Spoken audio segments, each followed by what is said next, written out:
in to Davis Appliance and Furniture where you can find the best deals in town. It's tax time, so when that refund comes in, it's the perfect time to get the furniture you've always wanted. For the brands you trust at the lowest prices, visit us at Davis Appliance and Furniture.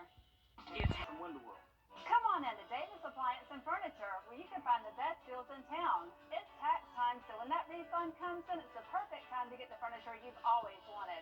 For the brands you trust at the lowest prices, visit us at Davis Appliance and Furniture.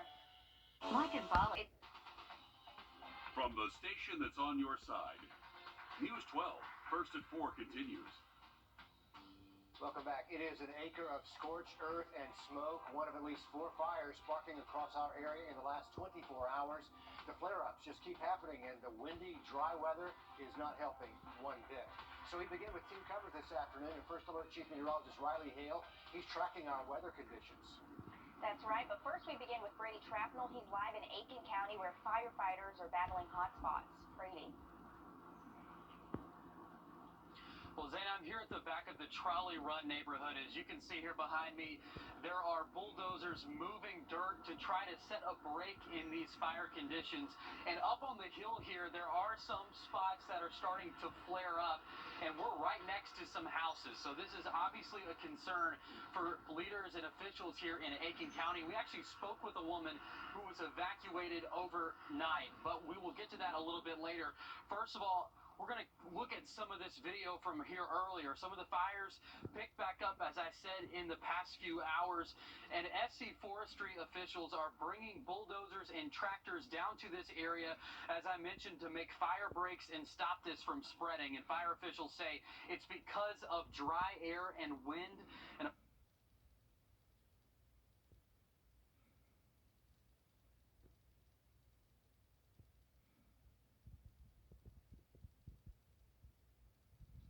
plane was actually flying overhead, we saw a little bit earlier, to check on these flames and tell crews where to put out some of those spots. This is the second fire we've seen, though, today. About 15 minutes from here in Langley, a fire spread to a large area and caught a barn on fire and put other houses in danger. But as I mentioned at the top, we spoke with a woman here in Trolley Run. She says her family was evacuated to a hotel last night. It was really strange. I've never been through anything like that. My oldest daughter and my husband were pretty calm. I was kind of freaking out. I'm wondering, what could happen with the winds. And I spoke with a couple fire officials since we've been out here, and they said that these houses behind me, they don't think are in danger. Of course, these are just being built, but there are homes on the other side of this area that there's smoke a little bit closer to, so they're not sure if they're going to be in bad shape, but these fire officials are going to be out here through the rest of the evening. SC Forestry Commission, along with other agencies, they're here fighting these fires, and we'll be out here putting out these spots through the rest of the night. We'll be here updating you and having updates at 5:30 and also at 6 o'clock. Brady, I know people with breathing conditions want to be mindful of that smoke as well. It looked pretty heavy in some of your video. Brady Trapnell reporting to us there from just outside Langley. And we're watching all of this along with our First Alert Chief Meteorologist Riley Hale. Coming up in your First Alert forecast. Also this afternoon, remembering the lives of 5 Georgia Southern nursing students killed in a crash along I-16. Today marks 6 years since this 7-car pileup that took the lives of Emily Clark, Morgan Bass, Catherine Pittman, Abby DeLoach, and Caitlin Baggett. All of them from Georgia. Kayla was from Millen, about an hour south of Augusta. They died on their last day of clinical rotations in their first year of nursing school. Protests erupting in Elizabeth City, North Carolina after a black man dies in a police shooting. Now the local NAACP is calling for the body cam footage to be released. This is video from yesterday morning, just after it happened. Police say they were executing a search warrant on 40-year-old Andrew Brown, Jr. An eyewitness says Brown was shot trying to drive away from the area. Pasquotank County Sheriff says there's body cam footage available, but it has not been released yet. The president of the local NAACP there says they need answers. Talk about what's on your heart. If you love this community, Sheriff, then come out and talk to the community. You're human just like we're human. We're feeling pain right now. We are hurting. We are tired. The deputy involved in the shooting is on administrative leave. The sheriff's office has not said what the warrant was being served for. The The two Charleston men arrested for Black Lives Matter protest over the weekend without a permit say they will continue to gather, but they say they're going to plan to file permit requests next time around. Justin Hunt and David Bennett both are now out of jail after posting bond. Protesters say they plan to continue to demonstrate peacefully. You're going to give us our legal rights. We're not going to beg for it anymore. But even though that happened, we will not react in hate. We will react in love. Charleston police say they want to make sure everyone is heard, but they say it's also their job to keep everyone safe. Richmond County deputies are still looking for this man. Joe Searles is wanted for questioning in connection to a string of stolen catalytic converters in Richmond County. Deputies say Searles is known to be in the Deans Bridge Road area. They also say he has active warrants for criminal damage to property. If you have any information, you're asked to call the sheriff's office. Okay, we've seen growth exploding outside the gates of Fort Gordon, but for the first time in more than a decade, crews are set to break ground on a brand new neighborhood inside the gates. This is the future home of Pine Tree Terrace, where work is set to start this summer. Tonight, our I-Team can give you this exclusive look at the renderings. They are two-story homes with 4 bedrooms and 2.5 baths. There are single-family homes in the plan as well, with pretty much the same kind of floor plan, only they're 1-story and fully wheelchair accessible. The Garrison Commander says they are a definite go, and we're going to be able to take you to the groundbreaking. Coming up on News 12 at 6 o'clock for the first time ever, the company in charge of military housing here at Fort Gordon agrees to a sit-down interview with our I-Team.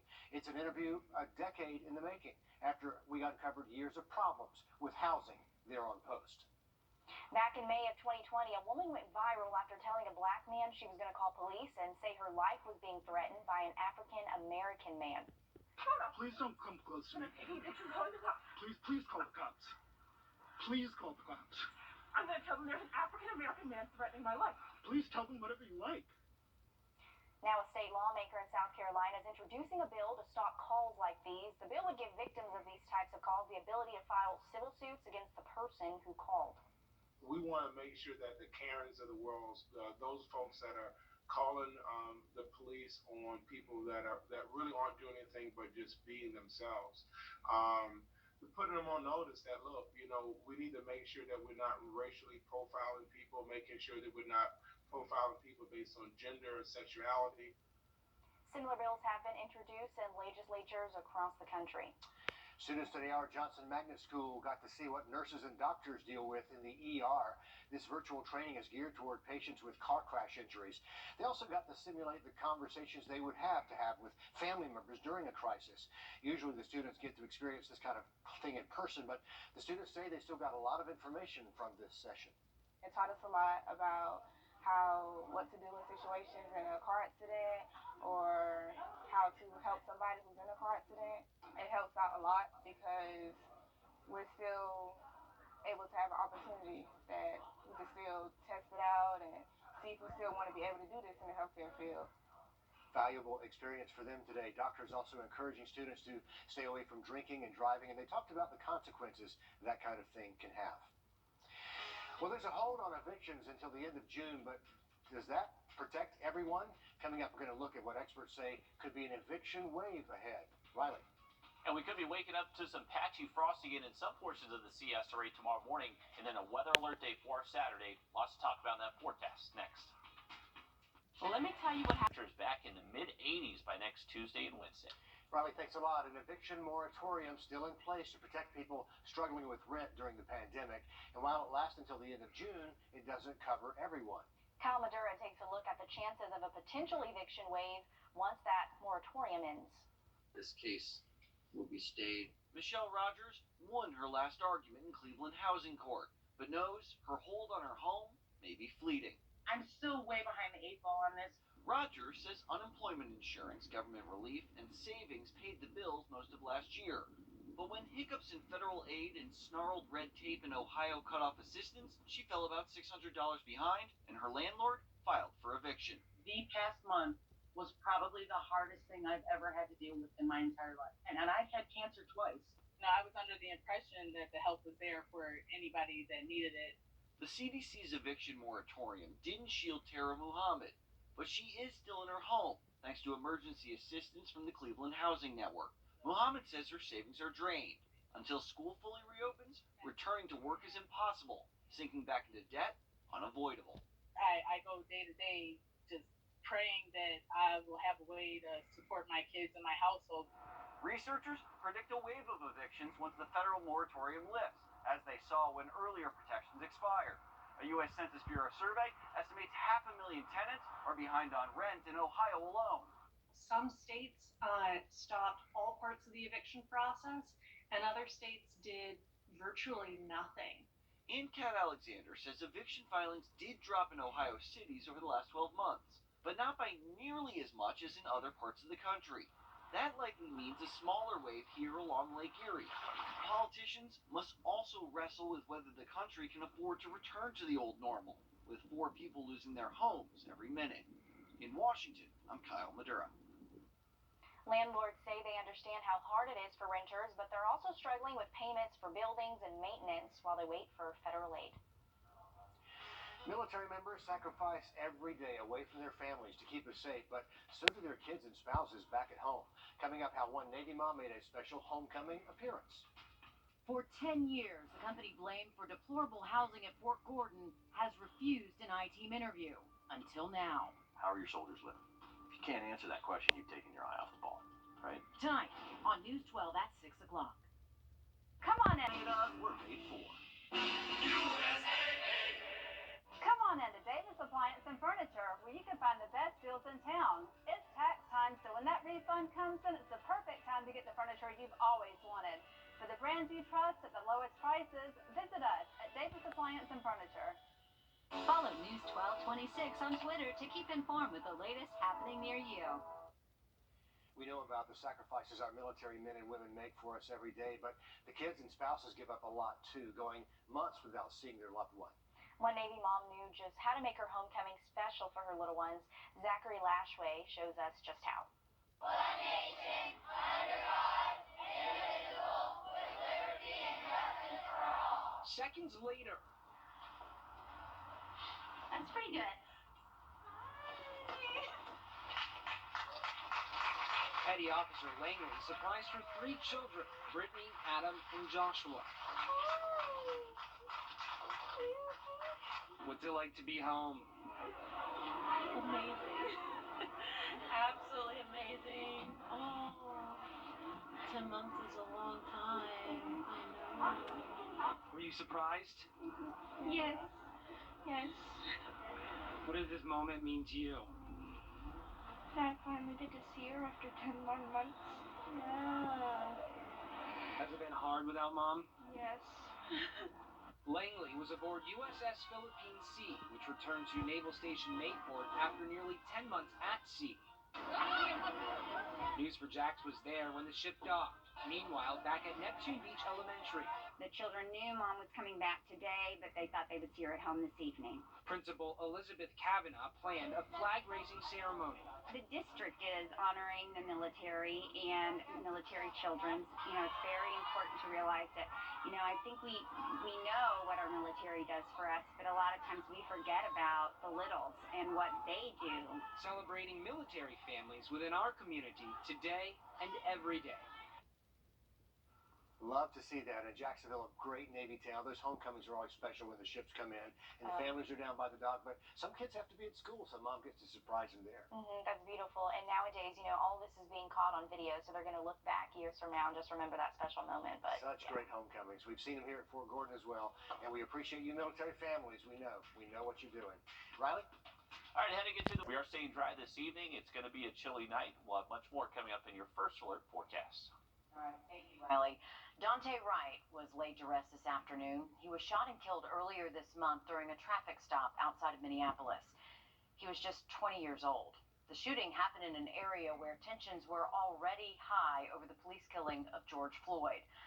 Michael George is in Minneapolis for us this evening. An artist rendered an image of Dante Wright at the 20-year-old's funeral. Mourners called for justice. Dante Wright, life matters. The young father was killed during a traffic stop in the suburb of Brooklyn Center earlier this month. Veteran police officer Kim Potter, who resigned, is charged with second-degree manslaughter. The police chief, who also resigned, said it appeared she confused her taser with her handgun. Train people. Don't confuse guns from tasers. Wright's parents remembered him as a former high school athlete who loved his family. He always said he couldn't wait to make his son proud. Wright's funeral comes just 2 days after Minneapolis watched the conviction of former officer Derek Chauvin for the murder of George Floyd.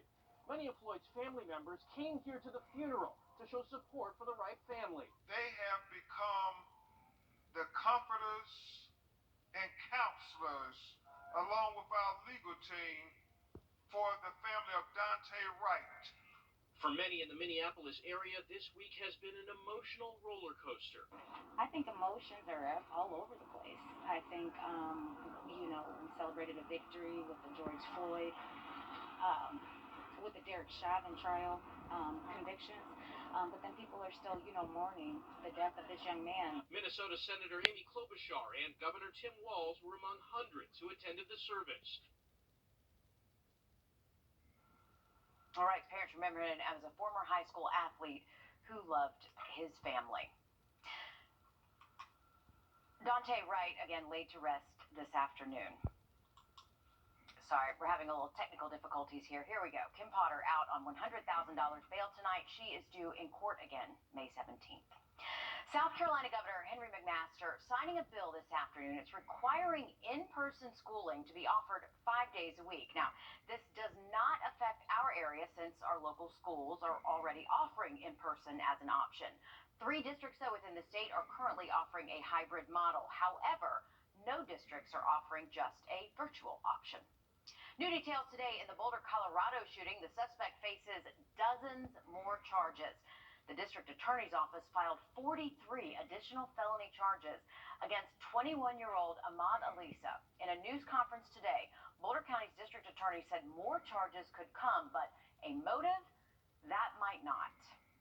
They represent victims who have a right to be heard and supported, so that's why these additional charges are being filed to recognize all the victims in this case.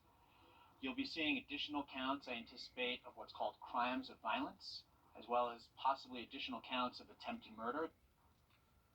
Now, he already faces 10 counts of first-degree murder and 1 count of attempted first-degrry murder. Charges now include 32 counts of attempted first-degree murder for the other people in and around the store. He is scheduled to be back in court on May 25th for a status hearing. Now to the Senate, where they have overwhelmingly passed the COVID-19 Hate Crimes Act today. That bill establishes a process for federal and state law enforcement officials to investigate and document anti-Asian hate crimes. It passed 94-1. It now goes to the House before being signed into law by President Joe Biden. The family of a murdered soldier calling for justice on her 1-year anniversary of her disappearance.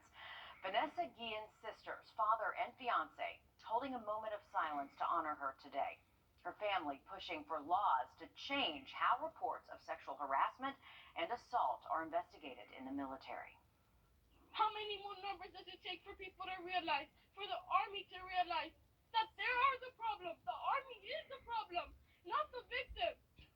A year to the day Guillen vanished from Fort Hood, Texas, amid allegations she was sexually harassed on the base, and it took more than 2 months to discover her remains. A suspect in her murder, a fellow soldier, later died by suicide. There is a call for the federal mask mandate on airplanes to be, it'll feel like summer, thanks Riley, to help communities across the country struck by tragedy. Lutheran Church Charities is offering free comfort therapy with a ministry of dogs. They're made up of 130 different golden retrievers, and their latest stop, Indianapolis, following the mass shooting that killed 8 people at a FedEx facility last week. The dogs provide the bridge church members need to start conversations with people who just need someone to listen to. These dogs are here to comfort anyone and everyone. We're there to listen to them and to let them pet the dogs and just release some of that stress. And who doesn't like hanging out with a dog? Over the years, they've helped to provide comfort after a number of tragedies, including the Boston Marathon bombing, the Pulse nightclub shooting, even the Sandy Hook school shooting. In fact, some of the dogs still remain at Sandy Hook Elementary School to this day. We've all gotten a robocall, right? Okay, maybe too many of them to count, but now there's a new strategy the FCC is putting into place to fight the problem. We'll tell you how, coming up next.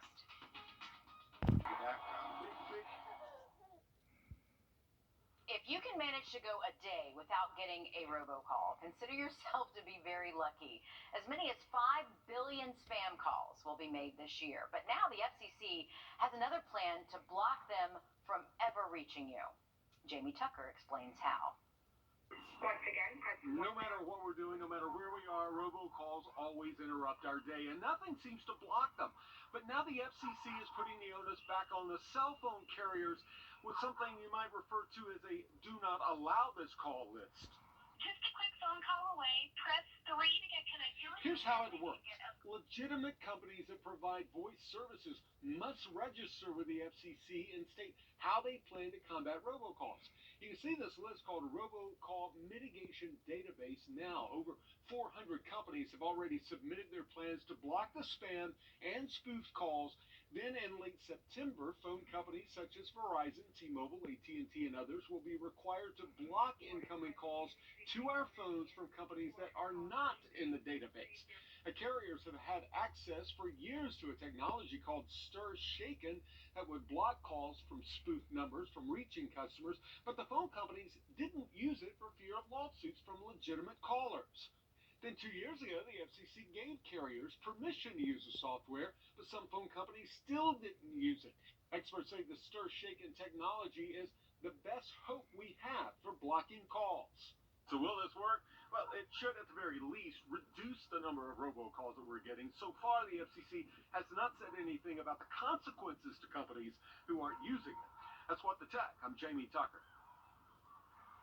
Stopping robocalls, by the way, is a priority for the FCC. Earlier this year, the commission fined 2 Texas telemarketers $225 million for making approximately $1 billion